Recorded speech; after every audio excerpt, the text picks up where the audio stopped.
Selamat pagi, apa kabar pemirsa? Senang sekali saya dapat menjumpai Anda dalam iNews Sumsel akhir pekan. 3 sajian informasi tadi mengawali jumpa kita pada pekan hari ini. Beragam informasi lainnya selama 1 pekan terakhir telah kami siapkan dan kami rangkum untuk Anda. Bersama saya, Ari Kristianto. Inilah iNews Sumsel akhir pekan. Selengkapnya.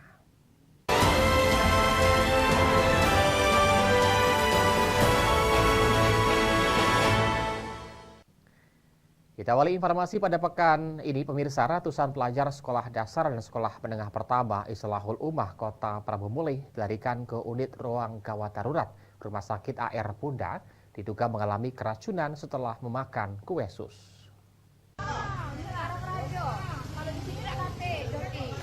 Dituntun oleh orang tuanya, pelajar Islam Terpadu IT Islahul Ummah memasuki ruang unit gawat darurat UGD untuk mendapatkan perawatan karena mengalami pusing, mual, dan muntah usai menyantap kue sus yang diberikan sekolah mereka. Menurut Fadel, kue sus yang diberikan dari sekolah berasa asam dan tidak enak.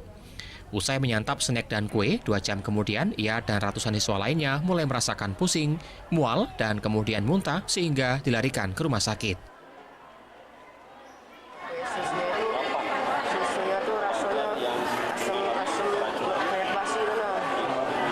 Udah memang udah enak lagi ya? Iya. Coba makan. Sudah itu langsung dibuang. Udah kelamaan, sudah ini baru langsung sakit perut. Muntah-muntah. Sementara itu, petugas Rumah Sakit AR Bunda yang menangani puluhan siswa yang keracunan tersebut mengatakan, saat ini pihaknya tengah melakukan observasi untuk membagi pasien dengan gejala ringan, sedang, dan gejala berat, dan hasilnya ada 10 orang yang perlu penanganan intensif. Hasil diagnosa kita itu gastroenteritis akut, artinya pasien ini mengalami radang saluran cerna. Kemungkinan penyebabnya itu bisa jadi karena keracunan makanan. Itu untuk sementara, Pak ya. Nanti investigasi lebih lanjut mungkin bisa 2 atau 3 hari. Selain di Rumah Sakit AR Bunda Prabu Mulih, puluhan siswa juga tengah mendapatkan perawatan intensif di Rumah Sakit Umum Daerah Kota Prabu Mulih dan Rumah Sakit Pertamedika. Saat ini, tim dari Dinas Kesehatan Kota Prabu Mulih telah mengamankan sampel makanan untuk dibawa ke Balai Laboratorium Kesehatan di Palembang untuk mengetahui pasti penyebab ratusan pelajar mengalami keracunan. Dari Prabu Mulih, Berry Brima, iNews melaporkan. Diduga akibat arus pendek listrik, salah satu ruangan pondok pesantren di Kota Palembang ludes terbakar. Siswa yang panik kemudian berhamburan keluar dan memadamkan api dengan alat seadanya.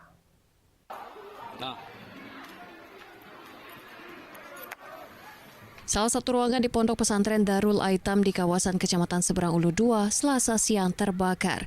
Siswa yang panik melihat kobaran api berhamburan keluar dan berusaha memadamkan api dengan alat seadanya karena takut menyambar rumah warga. Awalnya api berasal dari atap ruangan karena bahan bangunan yang mudah terbakar membuat api cepat menyebar ke seluruh ruangan dan menghanguskan seisi ruangan. Api baru bisa dipadamkan setengah jam kemudian setelah petugas dan 2 unit pemadam kebakaran diterjunkan. Belum diketahui penyebab pasti kebakaran, namun dugaan awal api berasal dari arus pendek listrik. Ini tempat gudang pakaian asrama anak panti Darul Aitam, pakaian kasur yang lama. Jadi tidak tahu sebabnya apa kebakar. Tadi api siapa yang pertama kali mengetahui? Anak-anak sekolah dan lain-lain. Itu ada listriknya juga di sini? Ya, listrik tinggi jauh. Oh, asal api diduga apa nih? Enggak tahu. Belum tahu. Harus pendek bukan? Enggak tahu ya, belum tahu. Oh, siswa. Tidak ada korban jiwa maupun luka, namun kerugian ditaksir mencapai ratusan juta rupiah. Dari Palembang, Muhammad David, iNews melaporkan. Gerakan Pemuda Masyarakat Banyuasin menggugat atau GPMB, Corporation Anti-Corruption Agency Sumsel, Caca Sumsel, dan DPW Masyarakat Sadar Korupsi Indonesia kembali menyambangi gedung DPRD Banyuasin. Para pemuda ini menindaklanjuti aksi awal terkait permasalahan PJ Bupati Banyuasin yang dianggap membuat kegaduhan.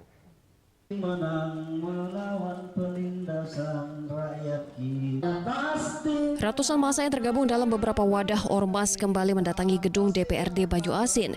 Aksi dilanjutkan karena menilai Ketua DPRD Kabupaten Banyu-Asin terkesan meremehkan isu yang diangkat oleh masyarakat, masalah kecil yang tidak perlu direkomendasikan ke Kementerian Dalam Negeri.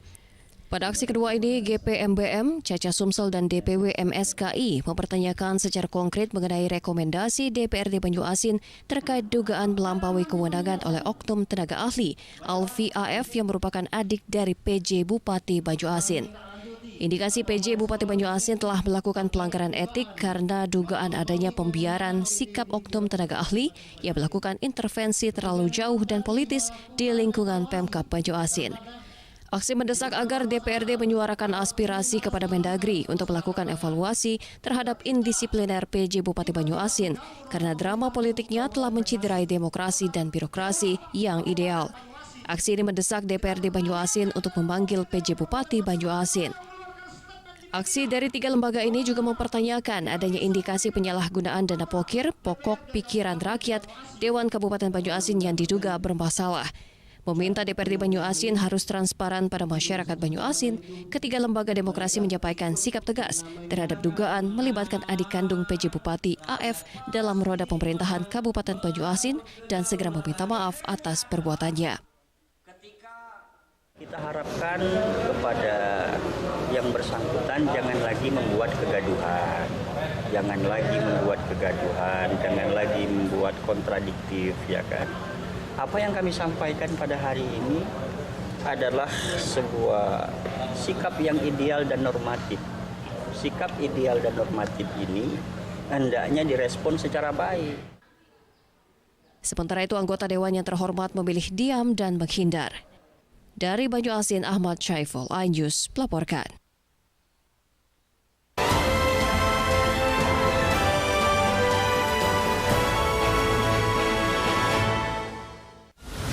Menyoroti kecurangan. PTS ini bukan soal korupsi. Itu ditemukan, itu fakta yang ditemukan di lapangan. Menyuarakan keadilan. Melarikan diri melalui sungai. Wilayah tidak tersentuh oleh negara. Laporan mendalam dan eksklusif. Saya akan tunjukkan kepada Anda. Mario Dandi, rebutan perempuan, gimana Gen? AB Plus setiap Minggu pukul 8 pagi di iNews. Saya Aiman Wicaksono. Saya akan mengupas tuntas malam ini. Saya mendapatkan kesempatan secara eksklusif. Bismillah, walaupun itu teman. 4 miliar dalam 1 jam itu nggak sulit. Betul. The Prime Show with Aiman setiap Rabu pukul 8:30 malam.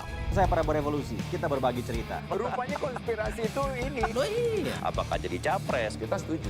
Sebetulnya saya ini untuk menjadi presiden, saya harus siap. Konspirasi Prabu setiap Rabu pukul 9:30 malam.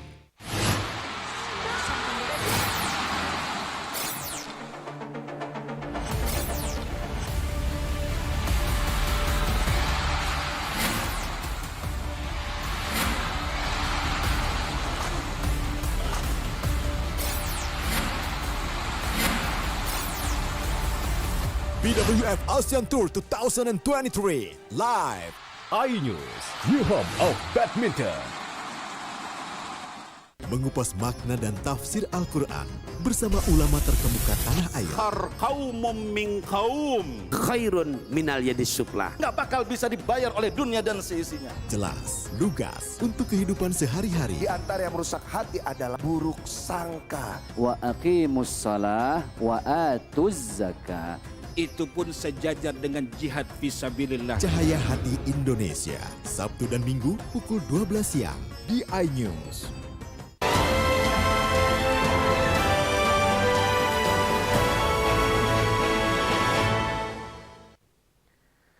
Pemirsa, mantan Kepala Dinas Perhubungan Kota Prabu Mulih ditahan tim tindak pidana korupsi Kejaksaan Negeri Prabu Mulih atas dugaan penyalahgunaan wewenang terkait dengan perjalanan dinas fiktif tahun 2021 dan tahun 2022 dengan kerugian mencapai ratusan juta rupiah.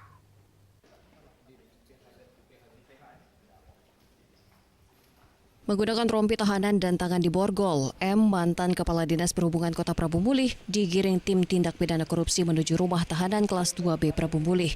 Ia ditahan selama 20 hari ke depan atas dugaan melanggar Pasal 2 Ayat 1, Pasal 3 Junto Pasal 18, Undang-Undang RI Nomor 31 Tahun 2001 dan perubahan Undang-Undang Nomor 31 Tahun 1999 tentang tindak pidana korupsi dengan ancaman hukuman 15 tahun penjara. Sebelumnya, tim tindak pidana korupsi Kejaksaan Negeri Prabu Mulih berhasil menyita dokumen beserta laptop dan handphone dari kantor serta rumah tersangka. Berdasarkan bukti permulaan yang cukup, telah ditetapkan Saudara MH yang pada saat itu menjabat sebagai Kepala Dinas Perhubungan Kota Prabu Mulih sebagai tersangka yang ditetapkan dengan surat penetapan tersangka nomor B397/L.6 bahwa terhadap tersangka MH tersebut sejak hari ini tanggal 13 November 2023 dilakukan penahanan selama 20 hari. Pengacara tersangka Mardiansyah saat ini pihaknya tengah menunggu hasil perhitungan total kerugian dari Inspektorat Prabu Mulih dan akan mengembalikan semua kerugian negara tersebut. Ditetapkan sebagai tersangka dalam perkara pasal 2 dan pasal 3 Undang-Undang Tindak Pidana Korupsi. Kami dalam hal ini mencoba untuk berusaha mendampingi beliau, memberikan akses hukum untuk kelancaran proses tindak pidana yang dituduhkan kepada mereka, pada klien kami tadi. Mungkin itu Pak yang perlu. Untuk nilai yang disangkakan berapa kerugian? Sementara masih dihitung oleh tim audit ya. Sebelumnya, ratusan pegawai Dinas Perhubungan Kota Prabu Mulih telah dilakukan pemeriksaan dan ditemukan banyak surat perjalanan dinas fiktif pada tahun 2021 dan 2022. Selain mantan Kepala Dinas Perhubungan, tim Kejaksaan Negeri Kota Prabu Mulih saat ini tengah mencari pihak lain yang diduga terlibat. Dari Prabu Mulih, Beri Prima, Ayus melaporkan. Sementara itu, adanya dugaan tindak pidana korupsi juga terjadi pada bahan bangunan Kejaksaan Negeri Palembang yang melakukan pengusutan dugaan korupsi pembangunan MES Universitas Islam Negeri Raden Fatah Palembang dengan nilai anggaran sebesar 16,5 miliar rupiah.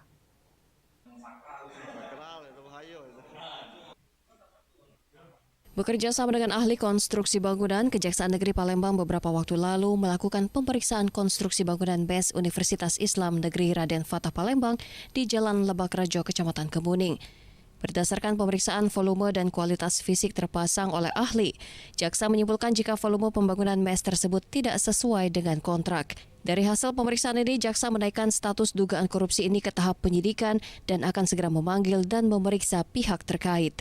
Menurut Kasih Intel Kejari Palembang, nilai anggaran dari pembangunan MES tersebut sebesar 16,5 miliar rupiah dan kontrak pengerjaan 150 hari terhitung dari sejak 24 Juni 2022 sampai 21 Desember 2022. Hingga kini jaksa masih menghitung nilai kerugian negara. Modus operandinya ini kurang volume, tidak sesuai dengan volume yang ada di kontrak. Bangunan apa itu, Pak? Bangunan gedung 7 lantai. Itu kampus apa gimana? Itu rencananya mau dijadikan MES di UIN. Kerugian negara sudah ada dihitung atau gimana? Saat ini belum dipastikan berapa kerugian negara, namun kami waktu di penyelidikan telah memakai ahli. Dari Palembang, Guntur Riansyah, Anjus melaporkan. Seringnya terjadi pemadaman listrik puluhan pelanggan geruduk kantor PLN cabang Batu Raja dengan membawa barang elektronik rusak dan papan bunga ucapan kekecewaan.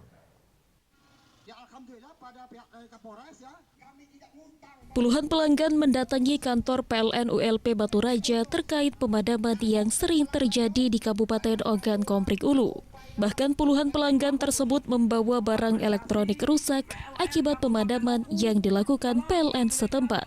Pelanggan PLN juga memberikan papan bunga ucapan atas tidak kepuasannya dengan kinerja PLN ULP Batu Raja. Para pelanggan tersebut mengungkapkan kekecewaannya terhadap PLN ULP Batu Raja yang dianggap telah memadamkan listrik secara sepihak. Mereka menganggap PLN Batu Raja tidak profesional dalam menjalankan tugas. Selain itu, para pelanggan mempertanyakan terkait kompensasi yang didapat dari pemadaman listrik tersebut. Mana kompensasi yang kami terima masyarakat Oku nih? Sudah ada gitu. Kami di pelanggan galau, Pak mati galau, ngate. Mana? Ini kompensasi. Ini.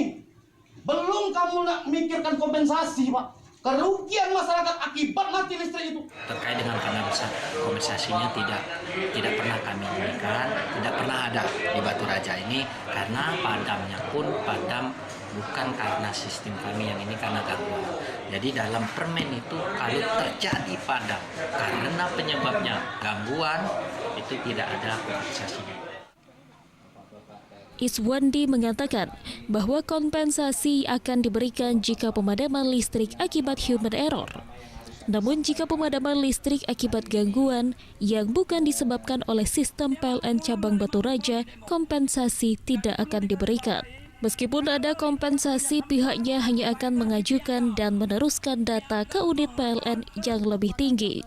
Dari Ogan Kombring Ulu, Widori Agustino, iNews melaporkan.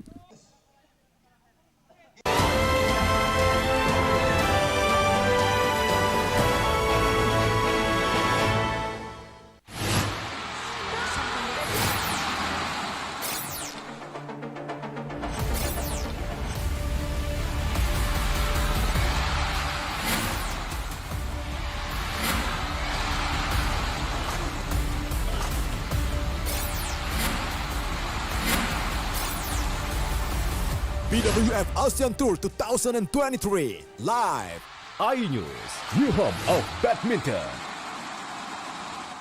Mengupas makna dan tafsir Al-Quran bersama ulama terkemuka tanah air. Kaumum min kaum khairun minal yadis sufla. Nggak bakal bisa dibayar oleh dunia dan seisinya. Jelas, lugas untuk kehidupan sehari-hari. Di antara yang merusak hati adalah buruk sangka. Wa aqimus shalah wa atuz zakah. Itu pun sejajar dengan jihad fisabilillah. Cahaya Hati Indonesia, Sabtu dan Minggu pukul 12 siang di iNews. Tuduhan saya menerima 27 miliar. Yang menghina saya, mencaci maki saya. Hukum di negeri ini yang kalau nggak dikawal penipuan dan legal berkedok rumah kasus mega korupsi dipicu terkait masalah. Jangan bilang Anda tidak tahu karena kami sudah memberitahukannya. iNews File Sabtu dan Minggu pukul 9 pagi. Menyoroti kecurangan. PTS ini bukan soal korupsi. Itu ditemukan, itu fakta yang ditemukan di lapangan. Menyuarakan keadilan. Melarikan diri melalui sungai. Wilayah tidak tersentuh oleh negara. Laporan mendalam dan eksklusif. Saya akan tunjukkan kepada Anda. Mario Dandi, rebutan perempuan, gimana Ken? AB Plus setiap Minggu pukul 8 pagi di iNews.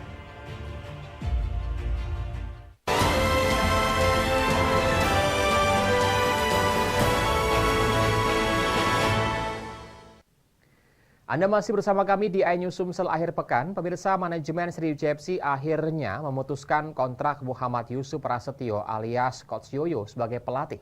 Tak butuh waktu lama, manajemen pun telah berhasil mencari pengganti dengan menetapkan Henry Susilo sebagai pelatih baru Laskar Wongkito. Sriwijaya FC versus Persiraja berakhir imbang 0-0 menjadi pertandingan terakhir yang dipimpin pelatih asal Tangerang M. Yusuf Prasetyo alias Coach Yoyo. Manajemen Sriwijaya FC memecat pelatih 33 tahun ini karena gagal memenuhi target 9 poin di laga kandang sisa putaran kedua ini.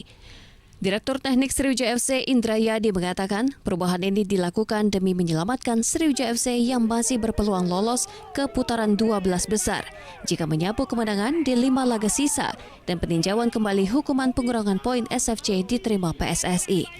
Manajemen bergerak cepat menunjuk Henry Susilo sebagai pelatih kepala. Henry Susilo bukan sosok asing bagi SFC karena pernah bersama Sriwijaya FC dan Malang melintang di Liga 1. Bahkan dirinya pernah mengantarkan Persiraja ke Liga 1. Saya sudah sampaikan tadi di awal bahwa 9 poin menjadi target utama kita untuk kita tetap bersaing ke 2 besar. Ternyata Coach Yoyo tidak berhasil mencapai target yang kita inginkan. Bang, setelah melepas ini langsung caretaker atau pelatih baru? Sementara kita pakai caretaker yang asisten kita ya, Coach Okta, untuk beberapa hari ini untuk membawa latihan. Hendry Susilo dikontrak hingga akhir musim, bahkan menemani SFC jika harus bertanding di play-off zona degradasi. Dari Palembang, Bambang Irawan, iNews melaporkan. Pemirsa, ada banyak varian dari pindang khas kota Palembang. Salah satunya pindang ikan salai. Selain rasa kuah yang asam, pindang ini pun memiliki cita rasa gurih dari daging ikan asapnya. Nah, penasaran? Berikut liputan selengkapnya untuk Anda.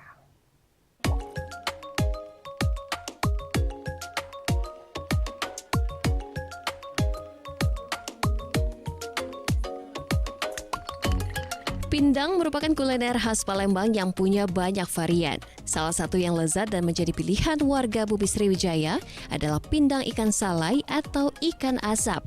Seorang pelaku usaha kuliner, Ayu Puspita, menjadikan pindang salai dari ikan baung sungai sebagai menu andalannya. Aroma khas yang berbeda dari pindang lainnya, tak heran pindang salai punya penggemar tersendiri. Rasa kuah asam khas pindang berpadu gurihnya aroma asap dari daging ikan salai menggugah selera serta menjanjikan pengalaman kuliner berbeda penikmatnya.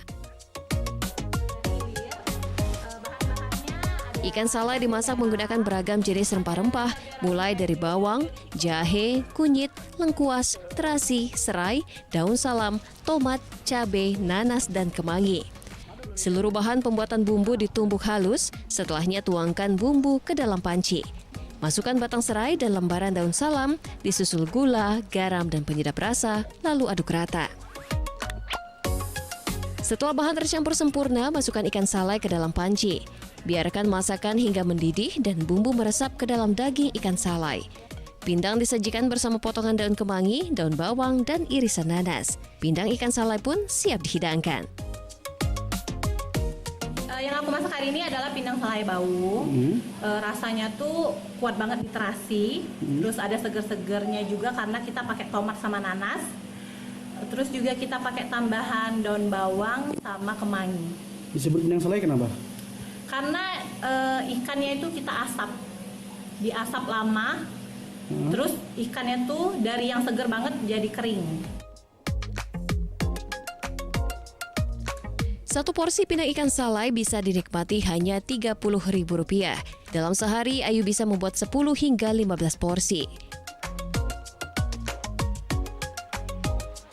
Enak, kuahnya seger, terus asamnya dapet, manisnya dapet, asinnya dapet. Pokoknya kalau menurut aku ini enak. Ikan salainya juga lembut, enak. Nah, jika Anda berkunjung ke Palembang, jangan lupa menikmati menu yang satu ini. Dari Palembang, Bambang Irawan, iNews melaporkan. Pemirsa, informasi tadi mengakhiri jumpa kita pada pekan hari ini. Saya Ari Kristianto mewakili teman-teman yang bertugas mengucapkan terima kasih atas kebersamaan Anda. Selamat pagi dan sampai jumpa pekan depan.